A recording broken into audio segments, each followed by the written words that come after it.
మేము weekend friends invite చేస్తే వెళ్ళాము. లోకల్ కాదు, వాళ్ళు వేరే ప్లేస్లో ఉంటారు. సో మేము ట్రైన్లో వెళ్ళాము.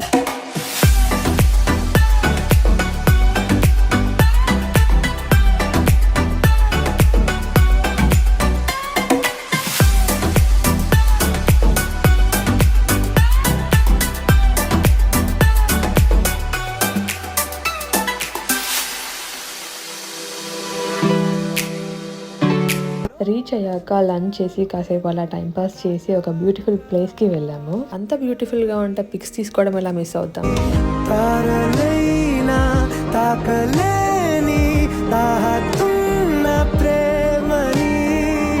కష్టమేది